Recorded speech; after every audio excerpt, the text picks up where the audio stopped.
ఇప్పుడు cinema industry మొదలై 100 సంవత్సరాలు అయింది. చెప్పుకోదగ్గ ఒక 10 మంది తెలంగాణ హీరోలని, తెలంగాణ డైరెక్టర్లని, తెలంగాణ జూనియర్ ఆర్టిస్టులని, తెలంగాణ ఈ సెకండ్ ఆర్టిస్టులని ఎవరైనా ఒక ఇంతమంది వ్యవస్థ ఇక్కడ ఉందేమో చూపించమనండి ఈ 100 సంవత్సరాల ఈ తెలంగాణ భూభాగం మీద.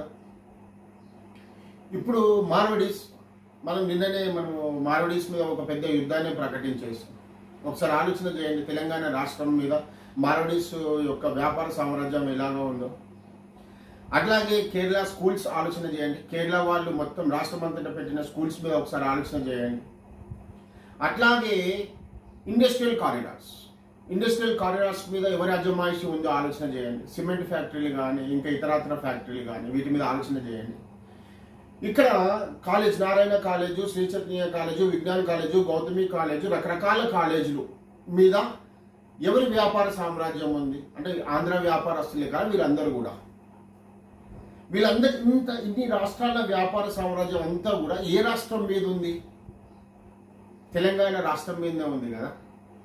మరి తెలంగాణ రాష్ట్రం మీద ఇన్ని వ్యాపార సామ్రాజ్యాలు ఉన్నాయి కదా, మరి తెలంగాణ ప్రజల వ్యాపారం ఇతర రాష్ట్రాల మీద ఎంత ఉంది? ఇప్పుడు మనం కూడా వెళ్ళి మిగతా రాష్ట్రాలలో చేయాలి కదా వ్యాపారం. ఆంధ్రాలో ఉందా, రాజస్థాన్ ఉందా, కేరళలో ఉందా? కేరళలో మన స్కూల్స్ ఉన్నాయా? మన తెలంగాణ ప్రాంత ప్రజలు స్కూల్స్ ఉన్నాయా? ఆంధ్రాలో మన వాళ్ళు వెళ్ళి హాస్పిటల్స్ పెట్టారా? మన తెలంగాణ ప్రజలు వెళ్ళి ఆంధ్రాలో హాస్పిటల్స్ పెట్టారా? ఇండస్ట్రీస్ నిర్మాణం చేశారా? మన సిమెంట్ ఫ్యాక్టరీలు పెట్టారా? మన రాజస్థాన్లోకి వెళ్ళి బంగారం షాప్లో వ్యాపారం చేశారా? కిరాణం షాప్లో వ్యాపారం చేశారా? పెయింట్ షాప్లో వ్యాపారం చేశారా? మన తెలంగాణ ప్రజలు ఎక్కడెక్కడ మన తెలంగాణ ప్రజలు భారతదేశంలో విస్తరించి చాలా గొప్ప స్థాయిలో ఉన్నారో చెప్పండి. బాగా ఆలోచన చేయాలి దీనిపైన.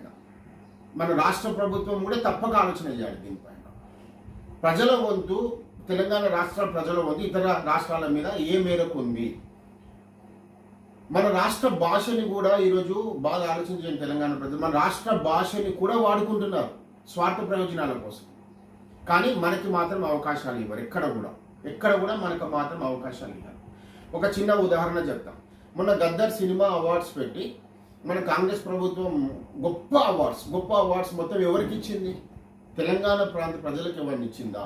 తెలంగాణ మూల ఆర్టిస్టులకు ఎవరికైనా ఇచ్చిందా? మర్చిపోయారు కదా మన తెలంగాణ రాష్ట్ర మూల వ్యక్తిని కూడా మర్చిపోయారు, రాహుల్ సింధు గారి. మీరు ఇంకా అతి దరిద్రం చెప్తా. మన తెలంగాణ యొక్క అస్తిత్వాన్ని, మన యొక్క స్వార్థ ప్రయోజనాలను ఎట్లాగా ఇతర రాష్ట్ర ప్రజలు వాడుకుంటారో చూడండి. మన భాషని అన్ని రకాలుగా, ఇప్పుడు ఇన్ని రాష్ట్రాల ప్రజల డామినేషన్ తెలంగాణ మీద జరుగుతుంది కదా.